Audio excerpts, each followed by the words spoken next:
The Lord spoke to Moses in the tent of meeting in the desert of Sinai on the first day of the second month of the second year after the Israelites came out of Egypt.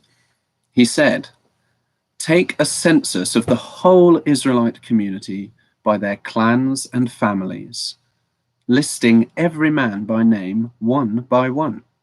You and Aaron are to number by their divisions all the men in Israel 20 years old or more who are able to serve in the army.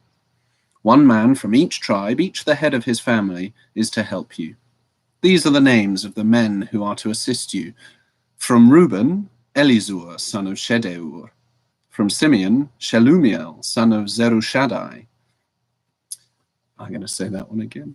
From Simeon, Shelumiel, son of Zurishaddai.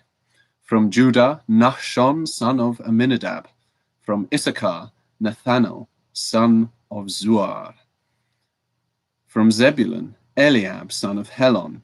From the sons of Joseph, from Ephraim, Elishama, son of Ammihud. From Manasseh, Gamaliel, son of Pedahsur. From Benjamin, Abidan, son of Gideoni. From Dan, Ahiezer, son of Ammishaddai. From Asher, Pagiel, son of Okran. From Gad, Eliasaph, son of Deuel. From Naphtali, Ahira, son of Enan.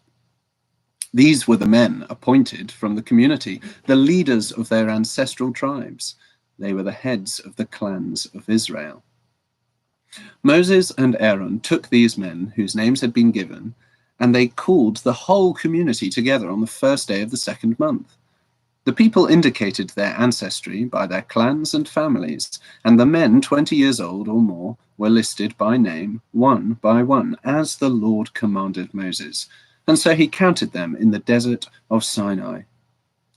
From the descendants of Reuben, the firstborn son of Israel, all the men 20 years old or more who were able to serve in the army were listed by name, one by one, according to the records of their clans and families. The number from the tribe of Reuben was 46,500. From the descendants of Simeon, all the men 20 years old or more who were able to serve in the army were counted and listed by name, one by one, according to the records of their clans and families. The number from the tribe of Simeon was 59,300. From the descendants of Gad, all the men 20 years old or more who were able to serve in the army were listed by name, according to the records of their clans and families. The number from the tribe of Gad was 45,650. From the descendants of Judah, all the men 20 years old or more who were able to serve in the army were listed by name according to the records of their clans and families. The number from the tribe of Judah was 74,600. From the descendants of Issachar, all the men 20 years old or more who were able to serve in the army were listed by name according to the records of their clans and families. The number from the tribe of Issachar was 54,400. From the descendants of Zebulun, all the men 20 years old or more who were able to serve in the army were listed by name according to the records of their clans and families. The number from the tribe of Zebulun was 57,400. From the sons of Joseph, from the descendants of Ephraim, all the men 20 years old or more who were able to serve in the army were listed by name, according to the records of their clans and families. The number from the tribe of Ephraim was 40,500. From the descendants of Manasseh, all the men 20 years old or more who were able to serve in the army were listed by name according to the records of their clans and families. The number from the tribe of Manasseh was 32,200. From the descendants of Benjamin, all the men 20 years old or more who were able to serve in the army were listed by name according to the records of their clans and families. The number from the tribe of Benjamin was 35,400. From the descendants of Dan, all the men 20 years old or more who were able to serve in the army were listed by name according to the records of their clans and families. The number from the tribe of Dan was 62,700. From the descendants of Asher, all the men 20 years old or more who were able to serve in the army were listed by name according to the records of their clans and families. The number from the tribe of Asher was 41,500. From the descendants of Naphtali, all the men 20 years old or more who were able to serve in the army were listed by name according to the records of their clans and families. The number from the tribe of Naphtali was 53,400. These were the men counted by Moses and Aaron and the 12 leaders of Israel, each one representing his family. All the Israelites 20 years old or more who were able to serve in Israel's army were counted according to their families. The total number was 603,550. The families of the tribe of Levi, however, were not counted along with the others. The Lord had said to Moses, "You must not count the tribe of Levi or include them in the census of the other Israelites. Instead, appoint the Levites to be in charge of the tabernacle of the testimony, over all its furnishings and everything belonging to it. They are to carry the tabernacle and all its furnishings. They are to take care of it and encamp round it. Whenever the tabernacle is to move, the Levites are to take it down, and whenever the tabernacle is to be set up, the Levites shall do it. Anyone else who goes near it shall be put to death." The Israelites are to set up their tents by divisions, each man in his own camp under his own standard. The Levites, however, are to set up their tents round the tabernacle of the testimony so that wrath will not fall on the Israelite community. The Levites are to be responsible for the care of the tabernacle of the testimony. The Israelites did all this just as the Lord commanded Moses. The Lord said to Moses and Aaron, "The Israelites are to camp round the tent of meeting, some distance from it, each man under his standard, with the banners of his family. On the east, towards the sunrise, the divisions of the camp of Judah are to encamp under their standard. The leader of the people of Judah is Nahshon, son of Amminadab. His division numbers 74,600. The tribe of Issachar will camp next to them. The leader of the people of Issachar is Nethanel, son of Zuah. His division numbers 54,400. The tribe of Zebulun will be next. The leader of the people of Zebulun is Eliab, son of Helon. His division numbers 57,400.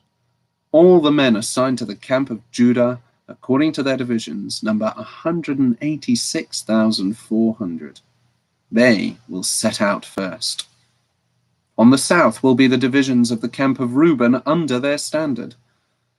The leader of the people of Reuben is Elizur, son of Shedeur. His division numbers 46,500. The tribe of Simeon will camp next to them. The leader of the people of Simeon is Shelumiel, son of Zurishaddai. His division numbers 59,300. The tribe of Gad will be next. The leader of the people of Gad is Eliasaph, son of Deuel. His division numbers 45,650. All the men assigned to the Reuben according to their divisions number 151,450. They will set out second. Then the tent of meeting and the camp of the Levites will set out in the middle of the camps. They will set out in the same order as they encamp, each in his own place under his standard. On the west will be the divisions of the camp of Ephraim under their standard. His name is Elishama, son of Ammihud. His division numbers 40,500. The tribe of Manasseh will be next to them. The leader of the people of Manasseh is Gamaliel, son of Pedasur. His division numbers 32,200. The tribe of Benjamin will be next. The leader of the people of Benjamin is Abidan, son of Gideoni. His division numbers 35,400. All the men assigned to the camp of Ephraim, according to their divisions, number 108,100. They will set out third. On the north will be the divisions of the camp of Dan, under their standard. The leader of the people of Dan is Ahiezer, son of Ammishaddai. His division numbers 62,700. The tribe of Asher will camp next to them. The leader of the people of Asher is Pagiel, son of Okran.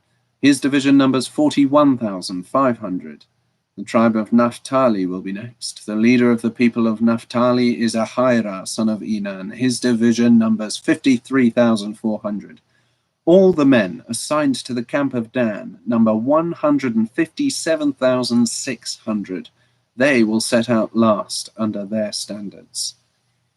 These are the Israelites, counted according to their families. All those in the camps by their divisions number 603,550. The Levites, however, were not counted along with the other Israelites, as the Lord commanded Moses. So the Israelites did everything the Lord commanded Moses. That is the way they encamped under their standards, and that is the way they set out, each with his clan and family. This is the account of the family of Aaron and Moses at the time the Lord talked with Moses on Mount Sinai. The names of the sons of Aaron were Nadab, the firstborn, and Abihu, Eleazar, and Ithamar. Those were the names of Aaron's sons, the anointed priests, who were ordained to serve as priests. Nadab and Abihu, however, fell dead before the Lord when they made an offering unauthorized fire before him in the desert of Sinai. They had no sons, so only Eleazar and Ithamar served as priests during the lifetime of their father Aaron. The Lord said to Moses, "Bring the tribe of Levi and present them to Aaron the priest to assist him. They are to perform duties for him and for the whole community at the tent of meeting, fulfilling the obligations of the Israelites by doing the work of the tabernacle. Give the Levites to Aaron and his sons. They are the Israelites who are to be given wholly to him. Appoint Aaron and his sons to serve as priests. Anyone else who approaches the sanctuary must be put to death." The Lord also said to Moses, "I have taken the Levites from among the Israelites in place of the first male offspring of every Israelite woman. The Levites are mine, for all the firstborn are mine. When I struck down all the firstborn in Egypt, I set apart for myself every firstborn in Israel, whether man or animal. They are to be mine. I am the Lord." The Lord said to Moses in the desert of Sinai, "Count the Levites by their families and clans. Count every male a month old or more." So Moses counted them as he was commanded by the word of the Lord.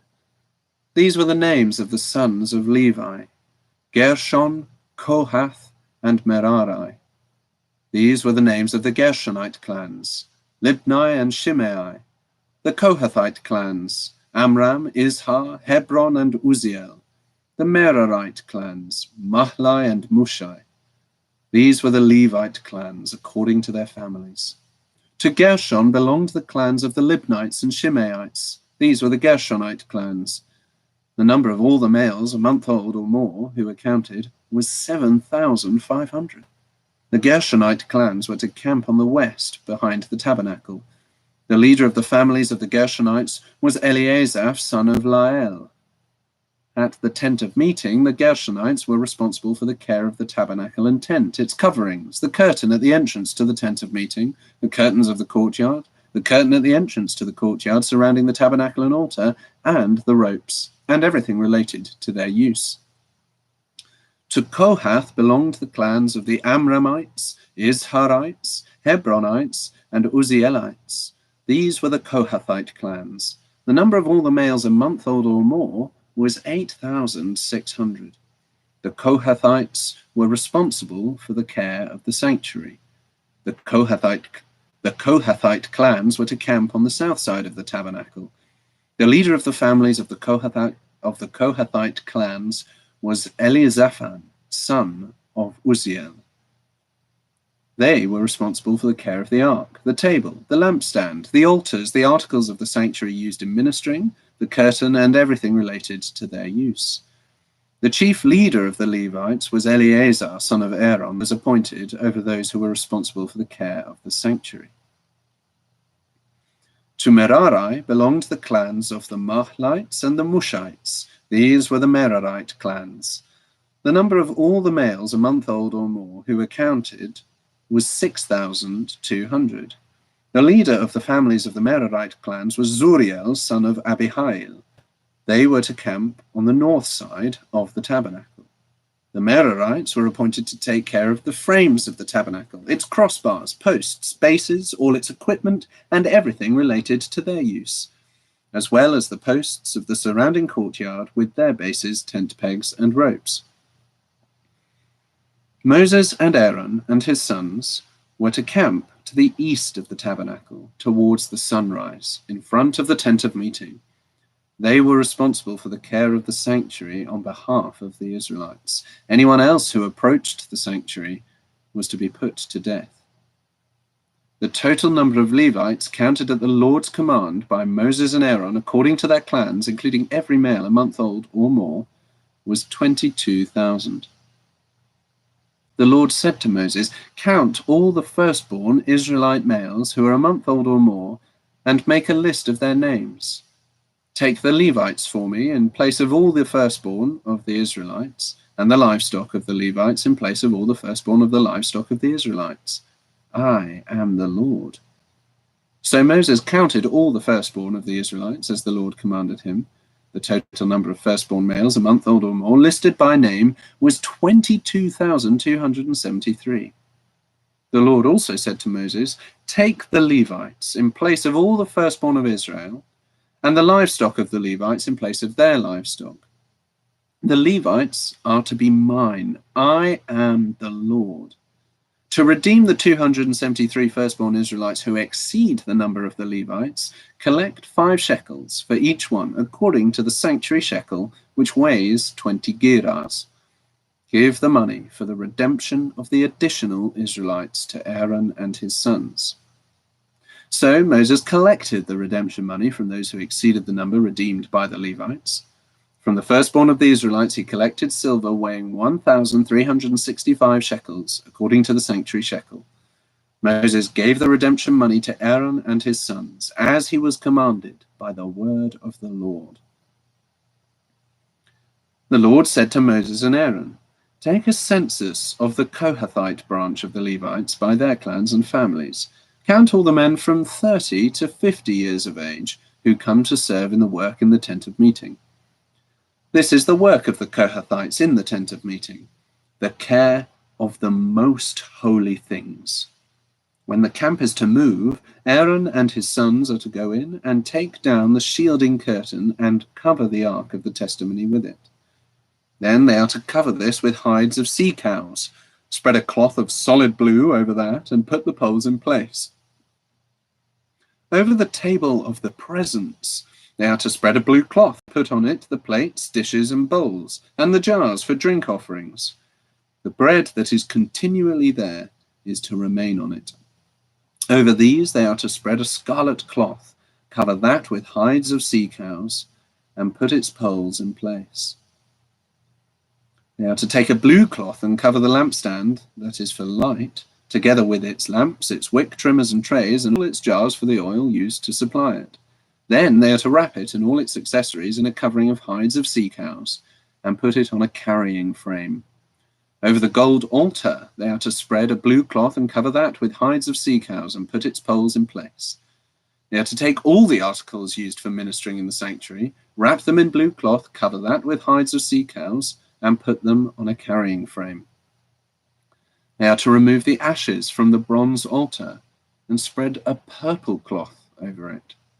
Then they are to place on it all the utensils used for ministering at the altar, including the firepans, meat forks, shovels, and sprinkling bowls. Over it they are to spread a covering of hides of sea cows and put its poles in place. After Aaron and his sons have finished covering the holy furnishings and all the holy articles, and when the camp is ready to move, the Kohathites are to come to do the carrying. But they must not touch the holy things, or they will die. The Kohathites are to carry those things that are in the tent of meeting. Eleazar, son of Aaron, the priest, is to have charge of the oil for the light, the fragrant incense, the regular grain offering, and the anointing oil. He is to be in charge of the entire tabernacle and everything in it, including its holy furnishings and articles. The Lord said to Moses and Aaron, "See that the Kohathite tribal clans are not cut off from the Levites." so that they may live and not die when they come near the most holy things, do this for them. Aaron and his sons are to go into the sanctuary and assign to each man his work and what he is to carry. But the Kohathites must not go in to look at the holy things, even for a moment, or they will die. The Lord said to Moses, "Take a census also of the Gershonites by their families and clans. Count all the men from 30 to 50 years of age who come to serve in the work at the tent of meeting. This is the service of the Gershonite clans as they work and carry burdens. They are to carry the curtains of the tabernacle, the tent of meeting, its covering and the outer covering of hides of sea cows, the curtains for the entrance to the tent of meeting, the curtains of the courtyard surrounding the tabernacle and altar, the curtain for the entrance, the ropes, and all the equipment used in its service. The Gershonites are to do all that needs to be done with these things. All their service, whether carrying or doing other work, is to be done under the direction of Aaron and his sons. You shall assign to them as their responsibility all they are to carry. This is the service of the Gershonite clans at the tent of meeting. Their duties are to be under the direction of Ithamar, son of Aaron, the priest. Count the Merarites by their clans and families. Count all the men from 30 to 50 years of age who come to serve in the work at the tent of meeting. This is their duty as they perform the service at the tent of meeting, to carry the frames of the tabernacle, its crossbars, posts, and bases, as well as the posts of the surrounding courtyard with their bases, tent pegs, ropes, all their equipment, and everything related to their use. Assign to each man the specific things he is to carry. This is the service of the Merarite clans as they work at the tent of meeting under the direction of Ithamar, son of Aaron, the priest. Moses, Aaron, and the leaders of the community counted the Kohathites by their clans and families. All the men from 30 to 50 years of age who came to serve in the work in the tent of meeting, counted by clans, were 2,750. This was the total of all those in the Kohathite clans who served in the tent of meeting. Moses and Aaron counted them according to the Lord's command through Moses. The Gershonites were counted by their clans and families. All the men from 30 to 50 years of age who came to serve in the work at the tent of meeting, counted by their clans and families, were 2,630. This was the total of those in the Gershonite clans who served at the tent of meeting. Moses and Aaron counted them according to the Lord's command. The Merarites were counted by their clans and families. All the men from 30 to 50 years of age who came to serve in the work at the tent of meeting, counted by their clans, were 3,200. This was the total of those in the Merarite clans. Moses and Aaron counted them according to the Lord's command through Moses. So Moses, Aaron, and the leaders of Israel counted all the Levites by their clans and families. All the men from 30 to 50 years of age who came to do the work of serving and carrying the tent of meeting numbered 8,580. At the Lord's command through Moses, each was assigned his work and told what to carry. Thus they were counted as the Lord commanded Moses. The Lord said to Moses, "Command the Israelites to send away from the camp anyone who has an infectious Command the Israelites to send away from the camp anyone who has an infectious skin disease or a discharge of any kind, or who is ceremonially unclean because of a dead body. Send away male and female alike. Send them outside the camp so that they will not defile that camp, where I will dwell among them." The Israelites did this. They sent them outside the camp. They did just as the Lord had instructed Moses. The Lord said to Moses, "Say to the Israelites, when a man or woman wrongs another in any way, and so is unfaithful to the Lord, that person is guilty and must confess the sin he has committed. He must make full restitution for his wrong. Add 1/5 to it and give it all to the person he has wronged. But if that person has no close relative to whom restitution can be made for the wrong, the restitution belongs to the Lord and must be given to the priest, along with the ram with which atonement is made for him. All the sacred contributions the Israelites bring to a priest will belong to him. Each man's sacred gifts are his own, but what he gives to the priest will belong to the priest. Then the Lord said to Moses, "Speak to the Israelites and say to them, if a man's wife goes astray and is unfaithful to him by sleeping with another man, and this is hidden from her husband, and her impurity is undetected, since there is no witness against her and she has not been caught in the act, and if feelings of jealousy come over her husband and he suspects his wife, and she is impure, or if he is jealous and suspects her even though she is not impure, then he is to take his wife to the priest. He must also take an offering of 1/10 of an ephah of barley flour on her behalf. He must not pour oil on it or put incense on it, because it is a grain offering for jealousy, a reminder offering to draw attention to guilt. The priest shall bring her and make her stand before the Lord. Then he shall take some holy water in a clay jar and put some dust from the tabernacle floor into the water. After the priest has made the woman stand before the Lord, he shall loosen her hair and place in her hands the reminder offering, the grain offering for jealousy, while he himself holds the bitter water that brings a curse. Then the priest shall put the woman under oath and say to her, if no other man has slept with you, and you have not gone astray and become impure while married to your husband, may this bitter water that brings a curse not harm you. But if you have gone astray while married to your husband, and you have defiled yourself by sleeping with a man other than your husband, here the priest is to put the woman under this curse of the oath. May the Lord cause your people to curse and denounce you when he causes your thigh to waste away and your abdomen swell. May this water that brings a curse enter your body so that your abdomen swells and your thigh wastes away. Then the woman is to say, Amen, so be it. The priest is to write these curses on a scroll and then wash them off into the bitter water. He shall make the woman drink the bitter water that brings a curse, and this water will enter her and cause bitter suffering. The priest is to take from her hands the grain offering for jealousy, wave it before the Lord, and bring it to the altar. The priest is then to take a handful of the grain offering as a memorial offering and burn it on the altar. After that, he is to make the woman drink the water. If she has defiled herself and been unfaithful to her husband, then, when she is made to drink the water that brings a curse, it will go into her and cause bitter suffering. Her abdomen will swell and her thigh waste away, and she will become accursed among her people. If, however, the woman has not defiled herself and is free from impurity, she will be cleared of guilt and will be able to have children.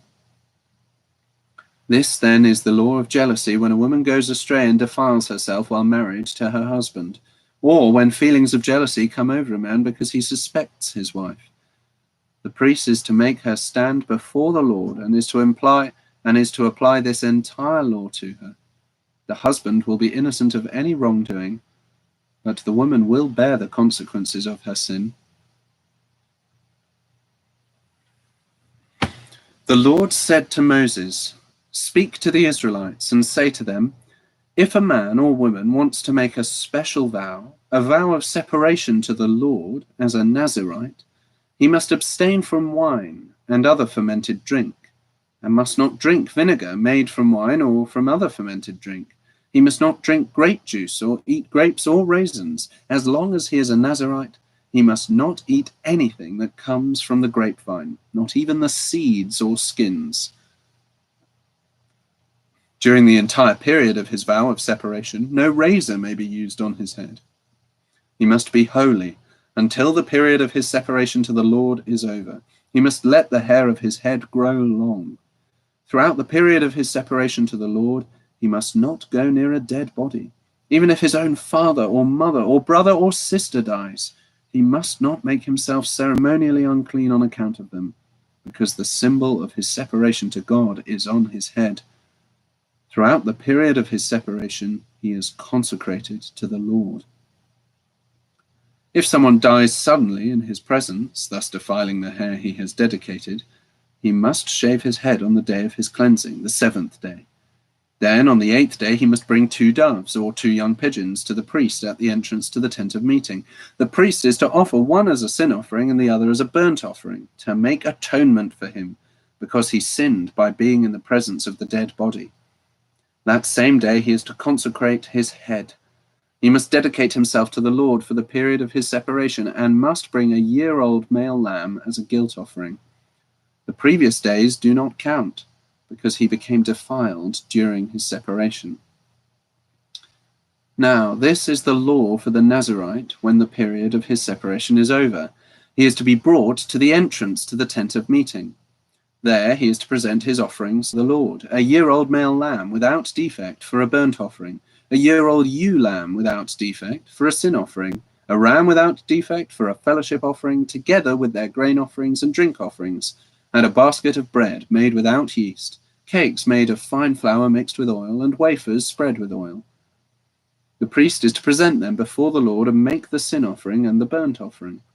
He is to present the basket of unleavened bread, and is to sacrifice the ram as a Lord, together with its grain offering and drink offering. Then, at the entrance to the tent of meeting, the Nazirite must shave off the hair that he dedicated. He is to take the hair and put it in the fire that is under the sacrifice of the fellowship offering. After the Nazirite has shaved off the hair of his dedication, the priest is to place in his hands a boiled shoulder of the ram, and a cake and a wafer from the basket, both made without yeast. The priest shall then wave them before the Lord as a wave offering. They are holy and belong to the priest, together with the breast that was waved and the thigh that was presented. After that, the Nazirite may drink wine. This is the law of the Nazirite, who vows his offering to the Lord in accordance with his separation, in addition to whatever else he can afford. He must fulfill the vow he has made, according to the law of the Nazirite. The Lord said to Moses, "Tell Aaron and his sons, this is how you are to bless the Israelites. Say to them, 'The Lord bless you and keep you. The Lord make his face shine upon you and be gracious to you. The Lord turn his face towards you and give you peace.' So they will put my name on the Israelites, and I will bless them." When Moses finished setting up the tabernacle, he anointed it and consecrated it and all its furnishings. He also anointed and consecrated the altar and all its utensils. He also anointed it and consecrated the altar and all its utensils. Then the leaders of Israel, the heads of families who were the tribal leaders in charge of those who were counted, made offerings. They brought as their gifts before the Lord 6 covered carts and 12 oxen, an ox from each leader and a cart from every 2. These they presented before the tabernacle. The Lord said to Moses, "Accept these from them, that they may be used in the work at the tent of meeting. Give them to the Levites as each man's work requires." So Moses took the carts and oxen and gave them to the Levites.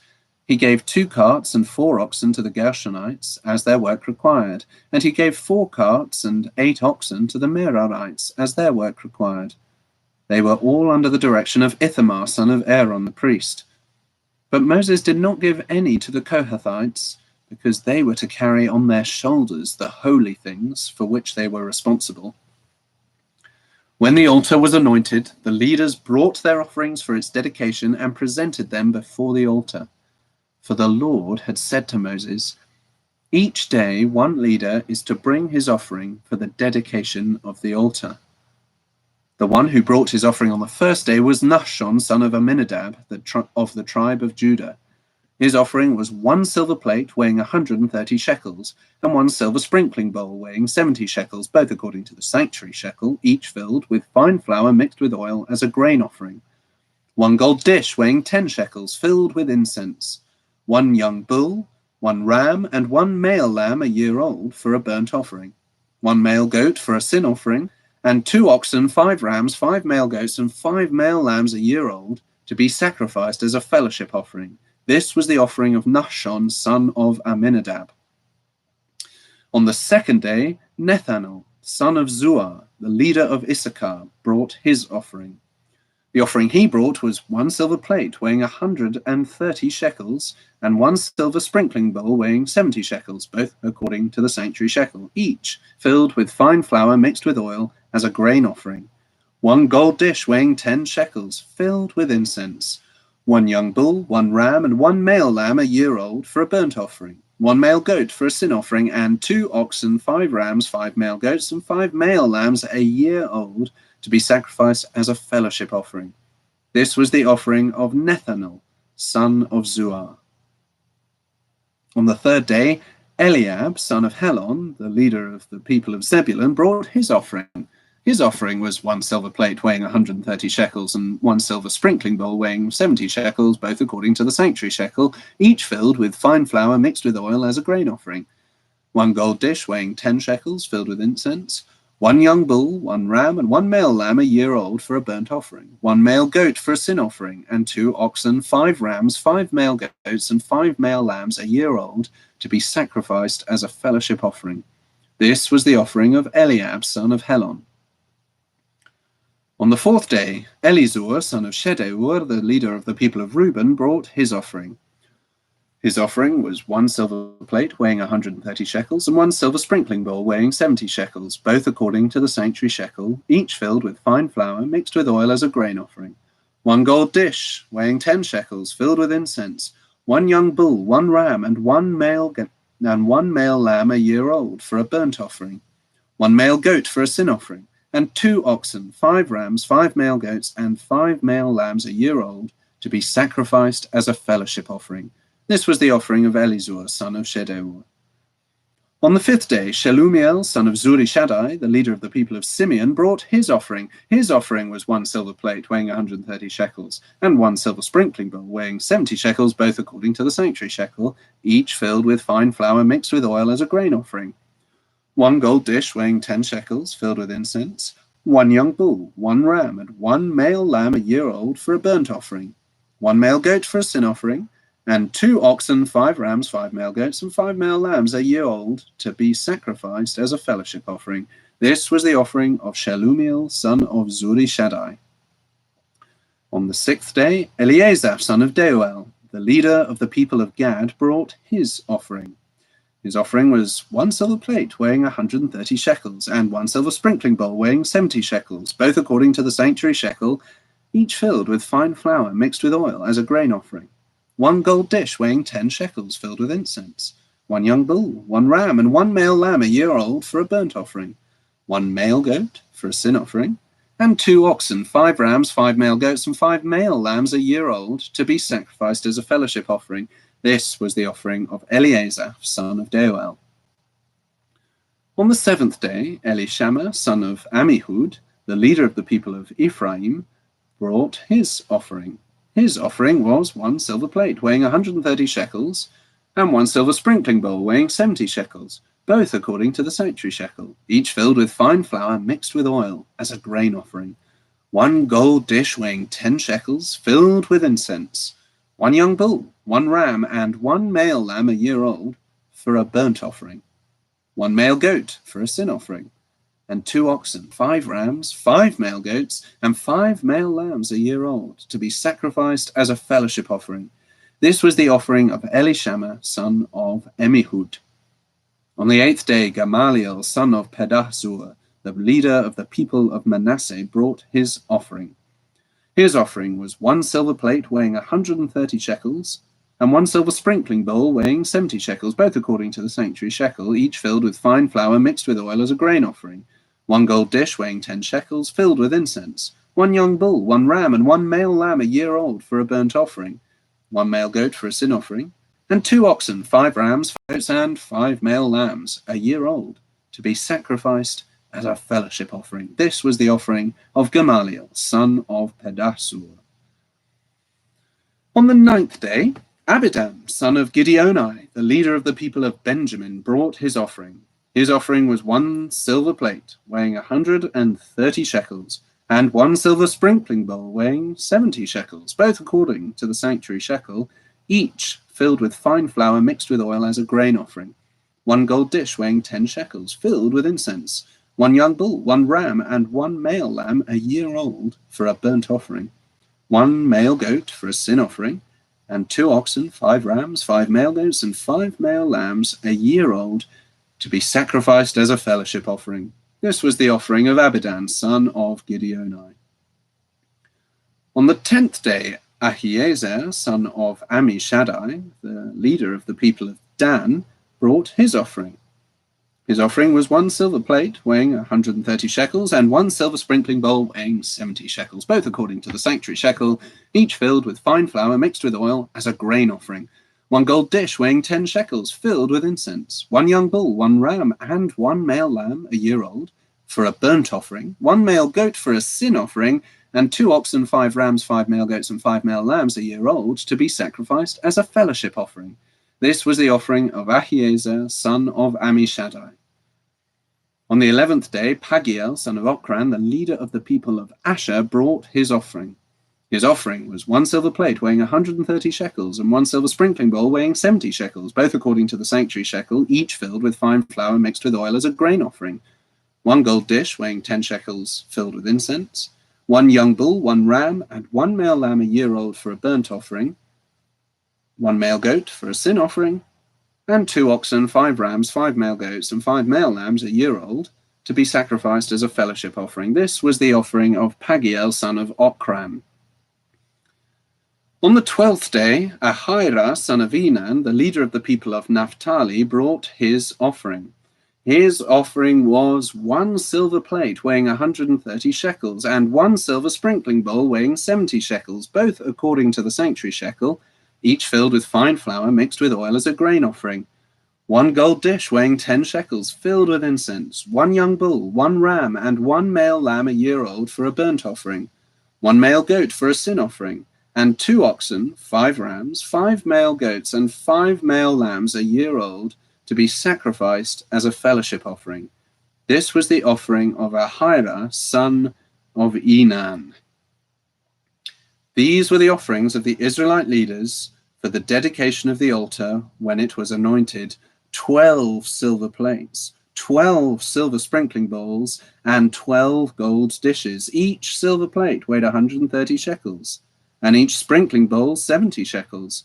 Altogether, the silver dishes weighed 2,400 shekels, according to the sanctuary shekel.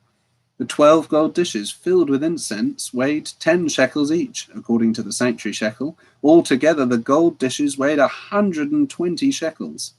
The total number of animals for the burnt offering came to 12 young bulls, 12 rams, and 12 male lambs a year old, together with their grain offering. 12 male goats were used for the sin offering. The total number of animals for the sacrifice of the fellowship offering came to 24 oxen, 60 rams, 60 male goats, and 60 male lambs a year old. These were the offerings for the dedication of the altar after it was anointed.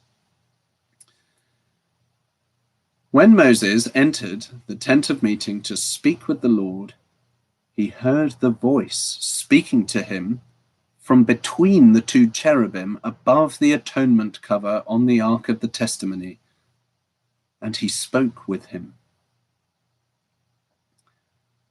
The Lord said to Moses, "Speak to Aaron and say to him, when you set up the 7 lamps, they are to light the area in front of the lampstand." Aaron did so. He set up the lamps so that they faced forward on the lampstand, just as the Lord commanded Moses. This is how the lampstand was made. It was made of hammered gold from its base to its blossoms. The lampstand was made exactly like the pattern the Lord had shown Moses. The Lord said to Moses, "Take the Levites from among the other Israelites and make them ceremonially clean. To purify them, do this: sprinkle the water of cleansing on them. Then make them shave their whole bodies and wash their clothes, and so purify themselves. Make them take a young bull with its grain offering of fine flour mixed with oil. Then you are to take a second young bull for a sin offering. Bring the Levites to the front of the tent of meeting and assemble the whole Israel. You are to bring the Levites before the Lord, and the Israelites are to lay their hands on them. Aaron is to present the Levites before the Lord as a wave offering from the Israelites, so that they may be ready to do the work of the Lord. After the Levites lay their hands on the heads of the bulls, use the one for a sin offering to the Lord and the other for a burnt offering, to make it. I'll try that one again. After the Levites lay their hands on the heads of the bulls, use the one for a sin offering to the Lord and the other for a burnt offering. Oh, I'm going to try it a third time. I'm going to get it right this time. Here we go. After the Levites lay their hands on the heads of the bulls, use the one for a sin offering to the Lord and the other for a burnt offering, to make atonement for the Levites.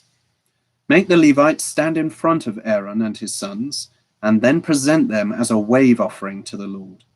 In this way, you are to set the Levites apart from the other Israelites, and the Levites will be mine. After you have purified the Levites and presented them as a wave offering, they are to come to do their work at the tent of meeting. They are the Israelites who are to be given wholly to me. I have taken them as my own, in place of the firstborn, the first male offspring from every Israelite woman.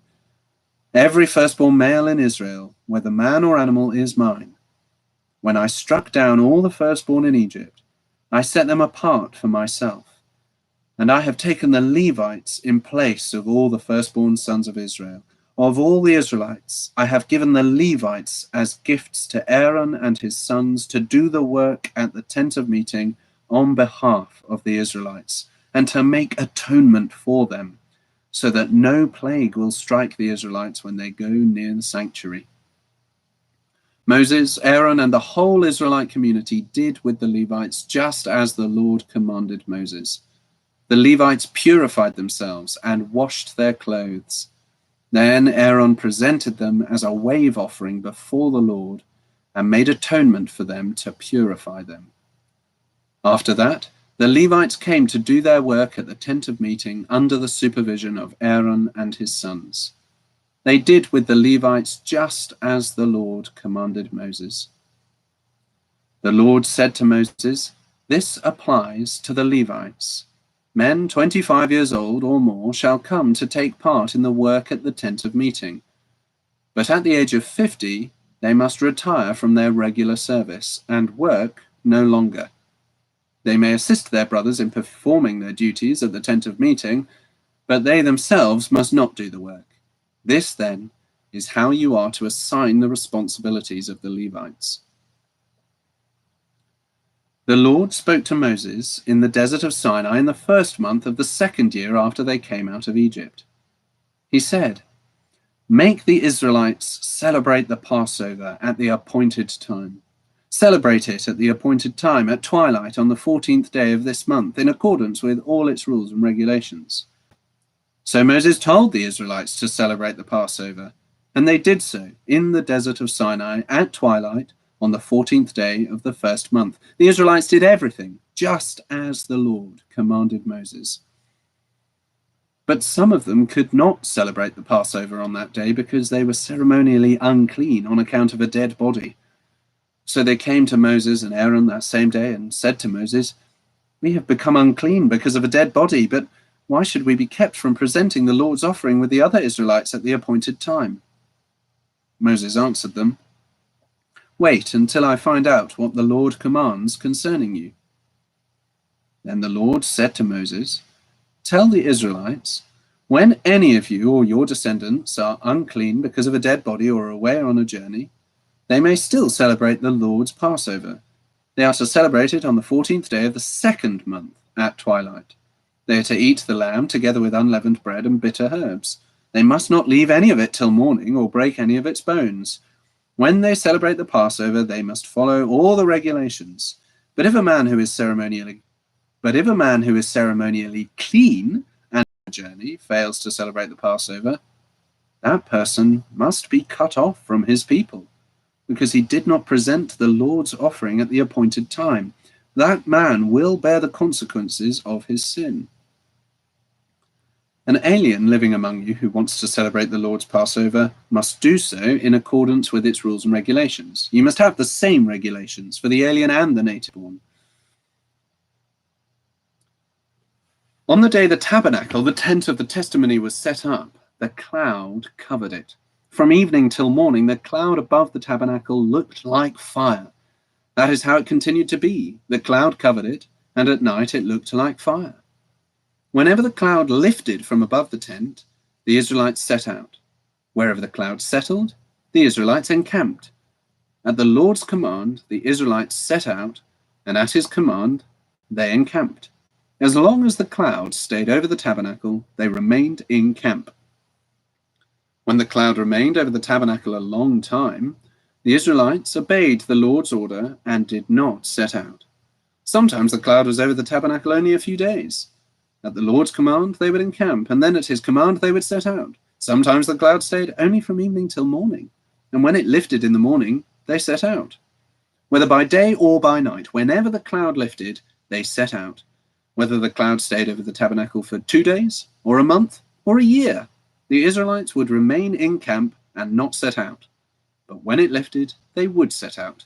At the Lord's command they encamped, and at the Lord's command they set out. They obeyed the Lord's order in accordance with his command through Moses.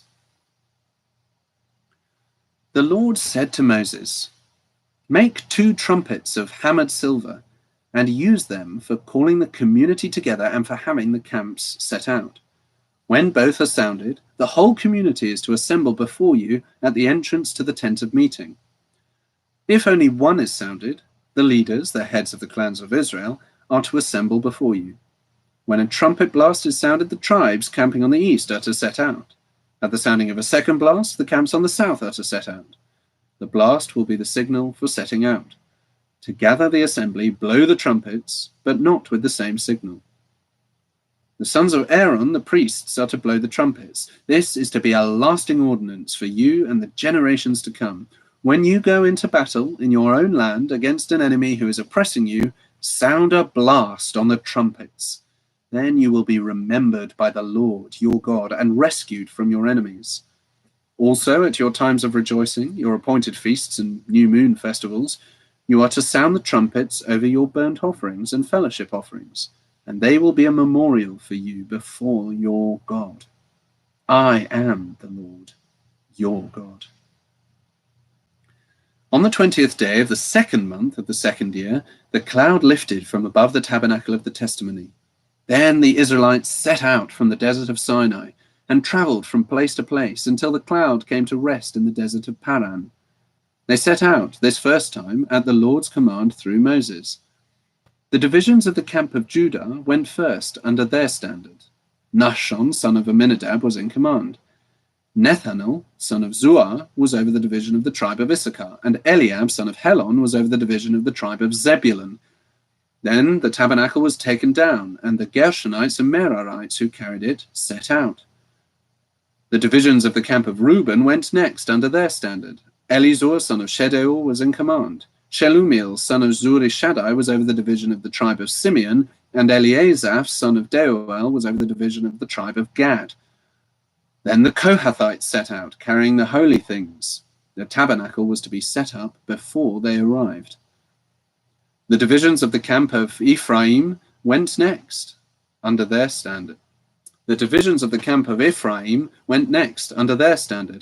Elishama, son of Ammihud, was in command. Gamaliel, son of Pedahsur, was over the division of the tribe of Manasseh, and Abidan, son of Gideoni, was over the division of the tribe of Benjamin. Finally, as the rearguard for all the units, the divisions of the camp of Dan set out under their standard. Ahiezer, son of Ammishaddai, was in command. Pagiel, son of Okran, was over the division of the tribe of Asher, and Ahira, son of Enan, was over the division of the tribe of Naphtali. This was the order of march for the Israelite divisions as they set out. Now Moses said to Hobab, son of Reuel the Midianite, Moses' father-in-law, "We are setting out for the place about which the Lord said, 'I will give it to you.' Come with us, and we will treat you well, for the Lord has promised good things to Israel." He answered, "No, I will not go. I'm going back to my own land and my own people." But Moses said, "Please do not leave us. You know where we should camp in the desert, and you can be our eyes. If you come with us, we will share with you whatever good things the Lord gives us." So they set out from the mountain of the Lord and traveled for 3 days. The ark of the covenant of the Lord went before them during those 3 days to find them a place to rest. The cloud of the Lord was over them by day when they set out from the camp. Whenever the ark set out, Moses said, "Rise up, O Lord, may your enemies be scattered. May your enemies be scattered. May your foes flee before you." Whenever it came to rest, he said, "Return, O Lord, to the countless thousands of Israel." Now the people complained about their hardships in the hearing of the Lord. And when he heard them, his anger was aroused. Then fire from the Lord burned among them and consumed some of the outskirts of the camp. When the people cried out to Moses, he prayed to the Lord, and the fire died down. So that place was called Taberah, because fire from the Lord had burned among them. The rabble with them began to crave other food, and again the Israelites started wailing and said, "If only we had meat to eat. We remember the fish we ate in Egypt at no cost, also the cucumbers, melons, leeks, onions, and garlic. But now we have lost our appetite. We never see anything but this manna." The manna was like coriander seed and looked like resin. The people went around gathering it and then ground it in a hand mill or crushed it in a mortar. They cooked it in a pot or made it into cakes, and it tasted like something made with olive oil. When the dew settled on the camp at night, the manna also came down. Moses heard the people of every family wailing, each at the entrance to his tent. The Lord became exceedingly angry, and Moses was troubled. He asked the Lord, "Why have you brought this trouble on your servant? What have I done to displease you that you put the burden of all these people on me? Did I conceive all these people? Did I give them birth? Why do you tell me to carry them in my arms, as a nurse carries an infant, to the land you promised on oath to their forefathers? Where can I get meat for all these people? They keep wailing to me, 'Give us meat to eat.' I cannot carry all these people by myself. The burden is too heavy for me. If this is how you're going to treat me, put me to death right now, if I have found favor in your eyes, and do not let me face my own ruin." The Lord said to Moses, "Bring me 70 of Israel's elders who are known to you as leaders and officials among the people.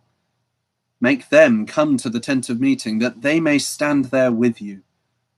I will come down and speak with you there, and I will take of the Spirit that is on you and put the Spirit on them. They will help you carry the burden of the people, so that you will not have to carry it alone. Tell the people, 'Consecrate yourselves in preparation for tomorrow, when you will eat meat.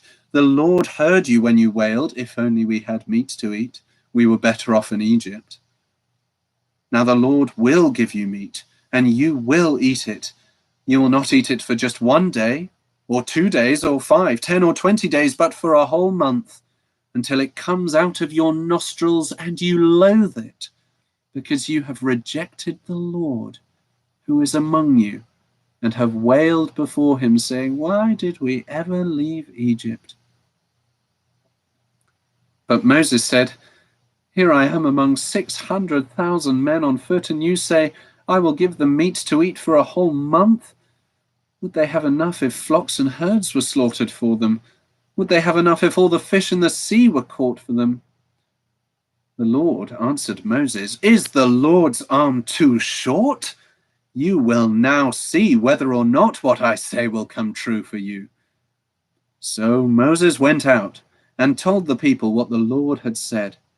He brought together 70 of their elders and made them stand round the tent.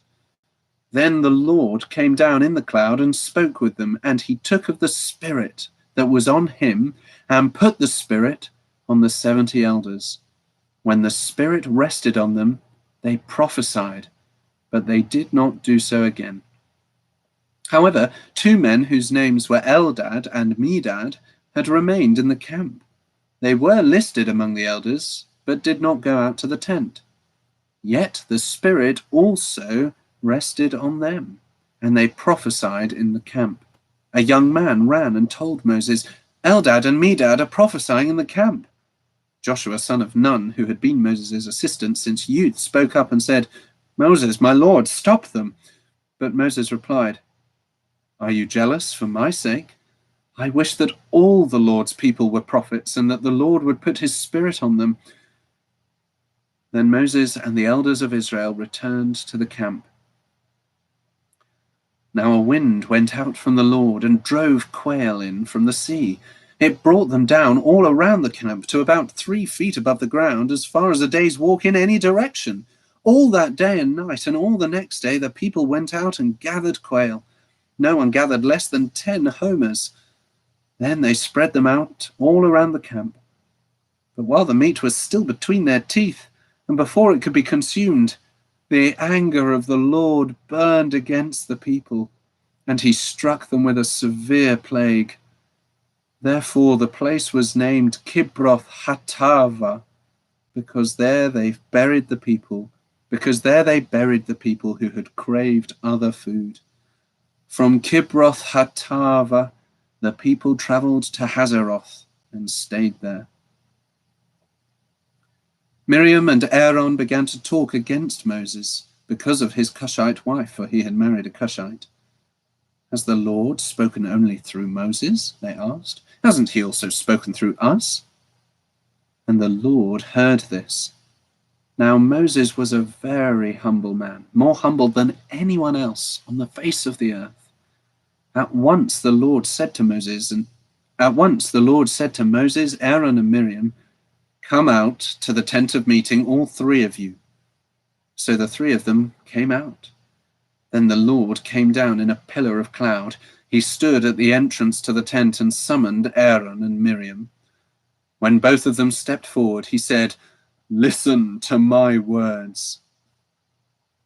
When a prophet of the Lord is among you, I reveal myself to him in visions.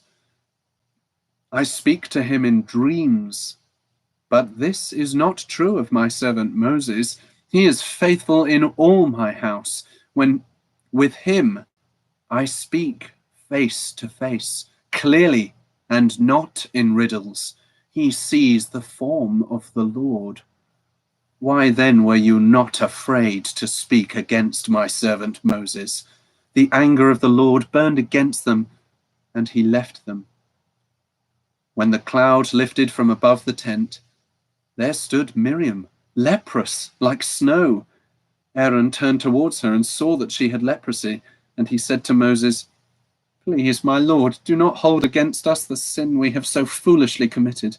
Do not let her be like a stillborn infant coming from its mother's womb with its flesh half eaten away." So Moses cried out to the Lord, "Oh God, please heal her." The Lord replied to Moses, "If her father had spat in her face, would she not have been in disgrace for 7 days? Confine her outside the camp for 7 days. After that, she can be brought back."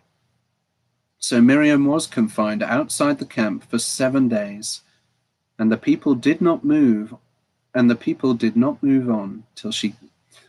So Miriam was confined outside the camp for 7 days, and the people did not move on till she was brought back. After that, the people left Hazeroth and encamped in the desert of Paran.